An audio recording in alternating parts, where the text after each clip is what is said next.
मुंबई तक स्वागत करताय कर्नाटक तकचं।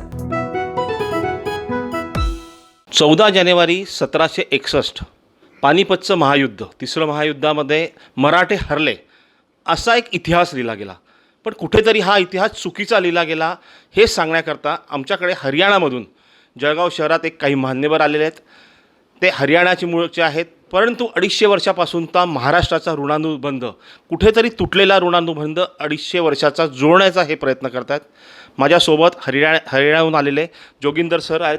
जोगिंदर सर जी, आपका स्वागत है मुंबई तक में. नमस्कार. एक नमस्कार. बताइए कि ये जो हरियाणा में आपका परिवार कुछ मराठों का बंटवारा हुआ पानीपत के युद्ध के बाद, जी. वो कैसा रहा? मतलब किस हालात से आपने 250 साल तक उधर आपके परिवार के साथ रहे आप लोग? सर ऐसा है, हमने 250 वर्ष जो समय निकाला है वो बड़ा एक अज्ञातवास का समय था. भगवान श्री राम को भी 14 वर्ष का वनवास मिला था, वो गए थे. लेकिन इन मराठों ने 14 वर्ष जो अज्ञातवास काटे हैं वो बहुत संघर्षशील थे, बहुत ही मेहनत का. और हमारे पूर्वजों ने, लेकिन हमारे पूर्वजों ने हमें बड़ा सहारा दिया. और एक सबसे बड़ी बात हमारे पूर्वजों ने ये की कि हमने जो अपनी शादियाँ की, अपने बच्चों की जो शादियाँ की, वो किसी दूसरी जाति में कन्वर्ट नहीं किया. अपनी जाति में ही लड़की दी और अपनी जाति की ही लड़की ली. हम कभी भी, आज भी हमारी ये पहचान है कि हम दूर से हमें पता लग जाता है कि ये पानीपत के युद्ध के बचाए मराठा योद्धा वंशज है, क्योंकि हमारी शक्लें तक भी तकरीबन एक मिलती हैं. पानीपत का जो युद्ध हुआ था उसमें मराठा हारे हुए थे, लेकिन हारे नहीं थे, असल में जीते थे. यह सच्चाई है, इतिहास गलत लिखा गया. बिल्कुल. हाँ. मैं बताता हूँ इसके बारे में. देखो, पानीपत में 3 युद्ध हुए. पहला युद्ध 21 अप्रैल 1526 का इब्राहिम लोदी और बाबर का हुआ था. उसमें बाबर जीता, लोदी मारा गया. तो बाबर ने मुगल साम्राज्य की स्थापना की और हिंदुस्तान पर राज किया. दूसरा युद्ध अकबर और हेमचंद विक्रमादित्य के साथ हुआ. उसमें अकबर जीता, मुगल साम्राज्य की नींव को पक्का किया और हिंदुस्तान पर राज किया. तीसरा युद्ध 14 जनवरी 1761 को जो अहमद शाह अब्दाली और पेशवा सदाशिवराव भाऊ के बीच में हुआ, अगर उसमें अब्दाली जीत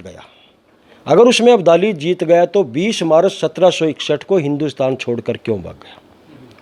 जो आदमी जीत जाता है, जो राजा जीत जाता है, संपत्ति सब उसकी होती है. लेकिन उस रणभूमि पे, उस बलिदानी भूमि पे आज भी उन मराठा योद्धाओं के वंशज जो पानीपत के युद्ध में बच गए थे, उनके वंशज आज भी वहाँ पर बैठे हैं. लेकिन अहमद शाह अब्दाली जो अफ़गानी पठान था, उनका वंशज आप देखने को कोई नहीं मिलेगा. इसका सीधा सा कारण था कि अहमद शाह अब्दाली क्यों भागा, क्योंकि 9 फरवरी 1760 को दत्ताजी शिंदे का दिल्ली के बुराड़ी घाट पर जो कत्ल किया गया था, जब मराठों को ये पता लगा कि हमारे सर सेनापति का, दत्ताजी शिंदे का कत्ल गया, तो मराठे उसका बदला लेने के लिए पानीपत से 10 किलोमीटर पड़ता है कुंजपरा किला. कुंजपरा 2500 किलोमीटर कुंजपरा मराठा सेना पहुंची और दत्ताजी शिंदे का, जिस कुतुब शाह ने कत्ल किया था, वो वहाँ पर फंस गया. तो मराठों ने तोप से किले को उड़ाया और दत्ताजी शिंदे के जो कातिल था उसको पकड़ा और उसका भेजा निकाल के भाले की नोक पे खड़ा कर दिया. और अहमद शाह अब्दाली को उसका इनाम भेजा था कि दत्ताजी शिंदे जो हमारे सेनापति थे, उसके कत्ल का बदला हमने कुंजपरा के लिया है और तू है कहाँ पर. जब अहमद शाह अब्दाली को ये पता लगा कि कुतुब शाह को कत्ल कर दिया गया और मराठा सेना, उस समय में कुरुक्षेत्र हमारे पास पड़ता है कुंजपरे से तकरीबन 15-20 किलोमीटर. वहाँ कुरुक्षेत्र महाभारत के समय भी बड़ा प्रसिद्ध धार्मिक स्थान है और आज भी है. वहाँ स्नान करने के लिए अपनी औरतों को लेके चले गए. और ये इतिहास लिखता है कि मराठा सेनापतियों के साथ औरतें थी. वहाँ चले गए. जब अब्दाली को ये पता लगा कि मराठा सेना कुरुक्षेत्र में बैठी है मेरे रास्ते में, तो उत्तर प्रदेश से होकर बागपत की तरफ से वो पानीपत आया. अब सौभाग्य की बात है कि मराठों को जब पता लगा तो मराठे कुरुक्षेत्र से चले दिल्ली की तरफ और अब्दाली की सेना दिल्ली की तरफ से कुरुक्षेत्र की तरफ. यानी मराठा सेना का जो मुख था, जो मुँह था, वो दिल्ली की तरफ था, अब्दाली का कुरुक्षेत्र की तरफ था. तो वहाँ पर भयंकर युद्ध हुआ. लेकिन उसमें सबसे बड़ी गलती क्या हुई, जो सदाशिवराव भाऊ सेनापति थे, जो चिमाजी आपे के लड़के थे, उसके जो उस समय के जो पेशवा थे नाना साहेब बालाजी बाजीराव. अब उसकी घरवाड़ी काशी भाई ने ये पता लग गया कि मराठे युद्ध में पहुँचोगे और मराठियों का काम जीतना था, सीधी सी बात थी. वो युद्ध जीतेंगे तो दिल्ली पे राज कौन करेगा। तो उसने अपना लड़का विश्वास राव, बालाजी बाजीराव ने वो भी साथ में भेजा। जिस विश्वास राव ने कभी एक कैंची नहीं चलाई, वो युद्ध में सेनापति बन के जा रहा है, तो सौभाग्य की बात है कि वो गलत हो रहा है। मराठा सेना के साथ युद्ध हुआ, 4 बजे तक मराठा सेना जीत में थी, लेकिन अचानक जब विश्वास राव के सिर में गोली लगी। अब छत्रपति शिवाजी महाराज का ये नियम था, स्वराज्य के नियम था, अगर एक सैनिक युद्ध में शहीद हो गया तो उसको छोड़ो, आगे अटैक करिए। लेकिन सदाशिवराव भाऊ जो था, सेना को छोड़ के विश्वास राव के पास आके ऊपर पड़ गया। तो जब सेना ने देखा कि सेनापति नहीं है, ये आपको पता है जब युद्ध में सेनापति नहीं होता तो सेना का जो उत्साह कमज़ोर हो जाता है। तो उस भगदड़ में जो एक टुकड़ी करीब 500 आदमियों की जो एक टुकड़ी बच गई थी, वो वहाँ से निकलने में कामयाब हो गई। वो अपनी अब्दाली के आने से पहले, क्योंकि अब्दाली ने देखा कि जो टुकड़ी छुप गई और ये गुरिल्ला युद्ध के माहिर हैं, इनको सब कुछ पता है, ये तेरे को मारेंगे, इसलिए अब्दाली ने एक डोंडी पिटवाई कि एक मराठा मुंडी लाइए और एक सोने का सिक्का पाइए। तो इससे पहले अब्दाली ने मुनादी करवा दी। और हमारे तरफ जहाँ अब भी रहते हैं हम, ये हमारा इतिहास कह रहा है कि चारों तरफ मुगलों के गांव थे। तो हम एक जंगल में अपने गुप्त ठिकानों पर बैठ गए अब्दाली के आने से पहले। उसके बाद अब्दाली ने यह सोच लिया कि मराठा ये नहीं मिलेंगे और ये अपना बदला लेंगे। जो दिल्ली के बुराड़ी घाट से कुंजपरा पहुंच सकते हैं अब सेनापति के बदले को, तेरे को क्या छोड़ेंगे। तो वो उस समय में वहाँ से हिंदुस्तान छोड़ के 20 मार्च 1761 को हिंदुस्तान छोड़ के भाग गया। और उसके मराठा योद्धाओं के जो वंशज बच गए थे वो आज भी उसी रणभूमि पर बैठे हुए हैं, लेकिन अफगानी पठान कोई नहीं मिलेगा। इसमें एक बात और बताता हूँ मैं, 1766 में जब माजी शिंदे युद्ध में बच गए थे, 1766 में दोबारा आए, उन्होंने तलवार लड़ाई और ग्वालियर के किले पर उन्होंने कब्जा किया। उसके बाद उन्होंने 5 लाख अफगान पठानों को कत्ल किया और 1771 में फिर दिल्ली पे भगवा झंडा लहराया। अब आप ये देखिए कि मराठा हारे थे या मराठा जीते थे। हरियाणामध्ये राहणारे मराठा परिवार कुठे ना कुठे 250 वर्षात त्यांच्यामध्ये एक दुरी निर्माण झालेली, पण आजही हे परिवार मराठा परिवार हरियाणामध्ये मराठा म्हणून वावरत आहेत, मराठा म्हणून आपलं राहणीमान ठेवत आहेत। कुठेतरी काहीतरी साम्य महाराष्ट्राचं आणि त्यांचं आहे, जाणून घेऊया।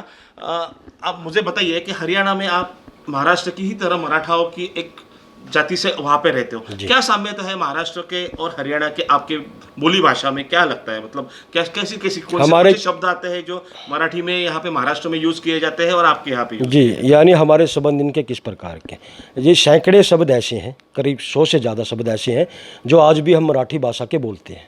हमारे पूर्वजों ने बोलते आए, हमारे ब्लड में था।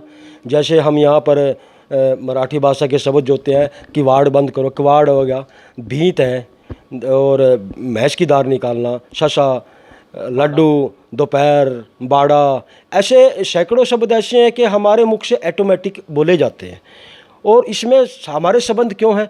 ये हमारे संबंध ये है, जब हमारा इतिहास निकला 2001 में, हमें पता लगा कि हम छत्रपति शिवाजी महाराज के वंशज हैं, तो उसी समय से हमने एक अपने ट्रस्ट बनाई, अखिल भारतीय मराठा जागृति मंच पानीपत करनाल से, जिसके संस्थापक अध्यक्ष मराठा वीरेंद्र झांकले हैं, जो IAS अफसर थे, जिन्होंने समाज के उत्थान के लिए अपना नौकरी को त्यागपत्र दे दिया था और उन्होंने अपने समाज के लिए काम किया।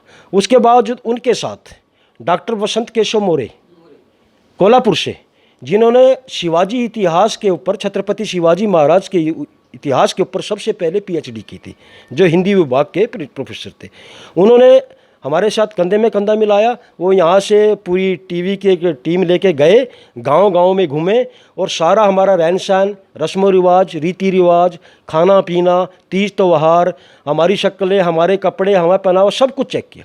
तो उसके बाद ये क्लियर हो क्या था कि ये मराठे हैं। और इसमें इतिहास में एक चीज़ और लिखी है सर, अब ये बात लिखी है कि महाराष्ट्र के हर घर से मराठा योद्धा लड़ने के लिए पानीपत गया था। क्लियर है? जब हमारे भाई यानी हमारे पूर्वज भी यहीं से गए, वो मजबूरी थी कि हम उस समय में वहाँ पर रह गए। जो यहाँ पर है तो ये क्लियर बात है कि वो हमारे भाई हैं। जब 100% हमारे सरनेम मिलते हैं, हमारी भाषाएं मिलती हैं, हमारा रीति रिवाज मिलते हैं, तो इसमें कोई कमी नहीं रहेगी कि ये हमारे भाई नहीं, ये सीधी सी बात है। तो ये उस समय में जैसे हमें पता लगा कि हमारे भाई, अब जब से इतिहास निकला हमने अभी हम आज हमारे निम्बाजी सालुंके हमारी बिटिया थी, वो उसकी शादी में आए हैं। पिछले वर्ष हम उनके लड़के की शादी में आए थे। और शादी में नहीं, खाली हमारी कोर कमेटी की मीटिंग भी होता है यहाँ पर। हमने यहाँ पर राष्ट्रीय समन्वयक अपना वहाँ से कोल्हापुर से जो है मिलिंद पाटिल को बनाया हुआ है। वो पूरे स्टेट में काम कर रहा है दिन रात। कि ये महाराष्ट्र में भी ये पता होना चाहिए। अभी मेरे ख्याल से शायद 5% लोगों को पता होगा या 10% लोगों को, 10 को भी नहीं होगा, पूरा नहीं पता अभी तक कि पानीपत में हमारे मराठा भाई आज भी बैठे हैं। कहीं ना कहीं महाराष्ट्र की जो लोकधारा आपके रोम रोम में बसी है, 250 साल की परंपरा उधर पीढ़ियां बीतने के बाद भी, तो कहीं ना कहीं छींक भी आती है। जी, तो पहला शब्द मुंह से क्या निकलता है? पहला शब्द जय छत्रपति की। जब बच्चे को छींक आती है तो हमारी माताएं आज भी, हमारे पिता एक ही शब्द बोलते हैं पहले, जय छत्रपति की, जय माई रानी की। माई रानी मीन माता जी जाऊ साहिब। हमने किसी की जय क्यों और की किसी क्यों नहीं बोली। और छत्रपति एक ही हुए, वो छत्रपति शिवाजी महाराज हुए। हमने औरंगजेब की, बाबर की, वगैरह की जय क्यों नहीं बोली? क्योंकि छत्रपति शिवाजी महाराज से हमारे संबंध थे कोई ना कोई। तभी हमारे पूर्वज शुरू से छींक आने पर जय छत्रपति की बोलते रहे, माता रानी की जय बोलते रहे। तो ये साफ सी बात है कि हम यहीं से गए हैं।